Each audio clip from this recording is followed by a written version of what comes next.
Une fois terminé le paramétrage de la FAO, on peut éditer les différents documents de fabrication à l'aide du module ProDoc. Ce module s'intègre dans le mode de mise en plan de SolidWorks.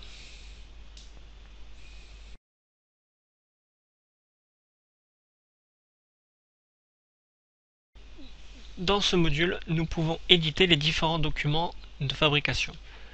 Ici, les nomenclatures des phases.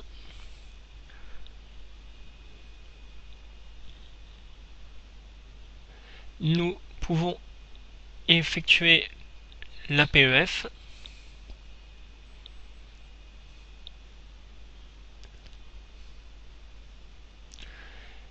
les contrats de phase,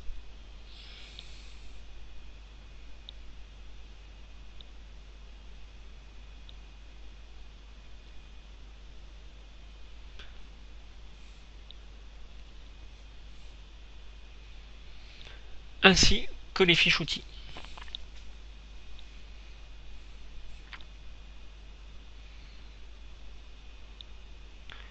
Ainsi, reprenons la nomenclature où nous voyons l'édition du cartouche. Dans l'avant-projet, nous utilisons donc les différents outils de mise en plat de SolidWorks afin de renseigner au maximum le futur utilisateur dans l'état de la pièce au fur et à mesure des phases.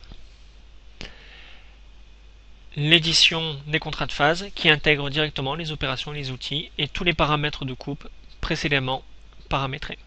Les fiches outils avec les allures d'outils, les désignations, les références, ainsi que les conditions de coupe, les correcteurs et les numéros d'emplacement.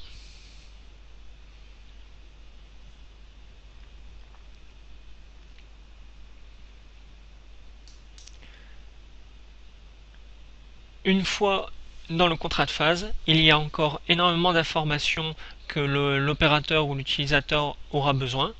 Pour cela, nous éditons dans les mises en plan de SolidWorks une vue la plus optimale possible.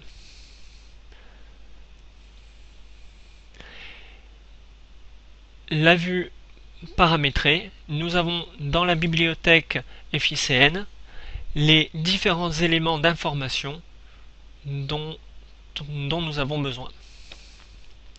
En premier lieu, l'origine programme, l'origine pièce ou autre origine. Insérer et déplacer à l'endroit souhaité.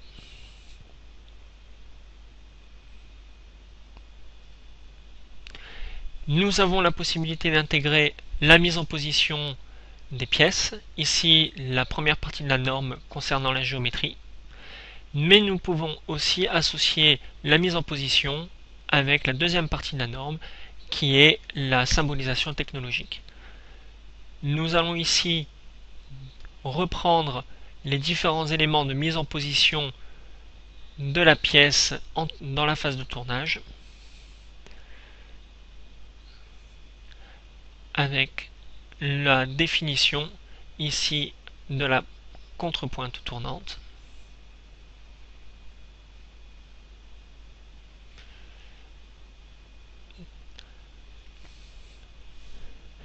Ainsi que la définition du serrage en mandrin, en mort dur.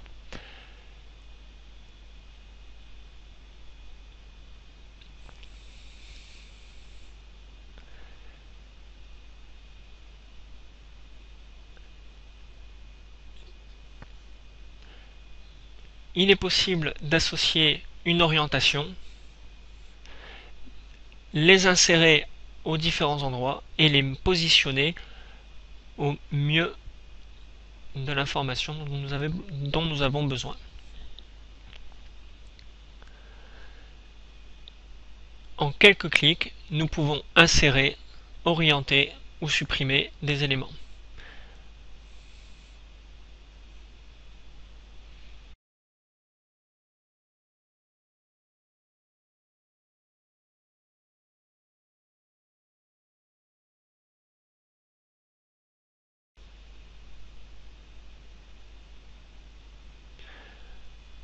Une fois la mise en position de la pièce et son maintien définis sur le contrat de phase, nous pouvons indiquer à l'opérateur les différentes surfaces usinées qui seront obtenues lors de cette phase.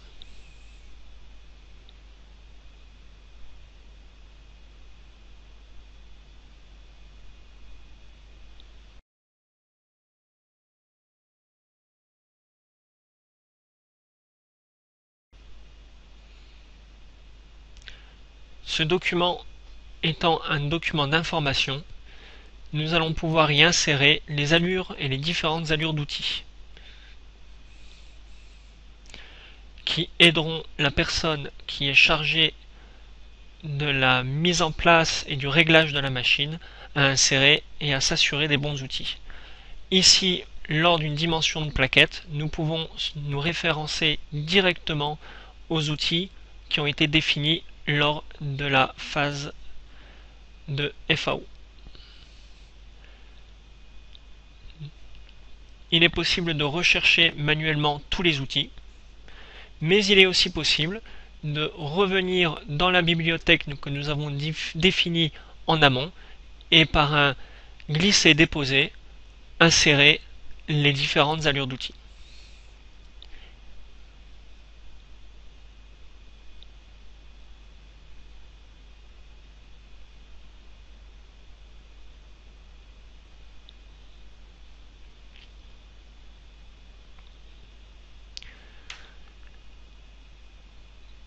L'agencement dans ce document est libre.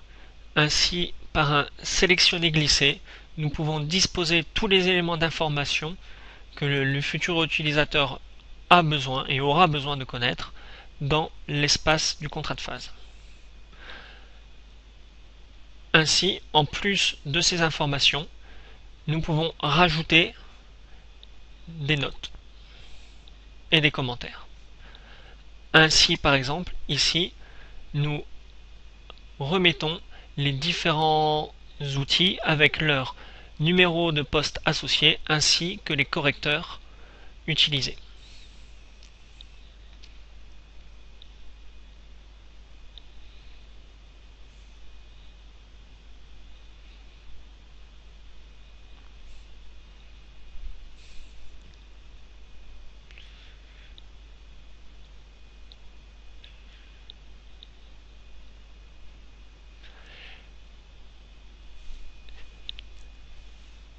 Utilisant l'intégration complète de SolidWorks, nous pouvons insérer aussi tous les éléments de cotation et de tolérancement nécessaires et obtenus lors de la phase d'usinage.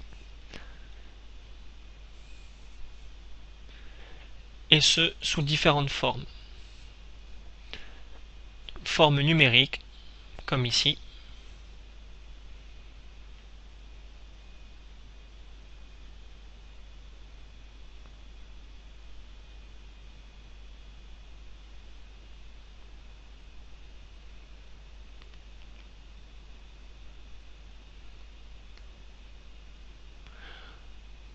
Ou avec les lettres issues des tolérancements avec ajustement.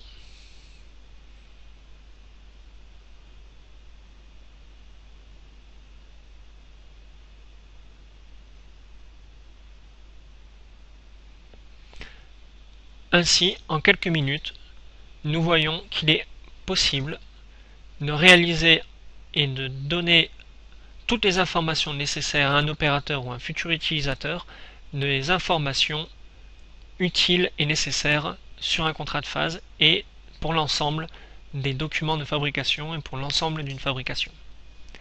Merci d'avoir suivi cette vidéo de démonstration.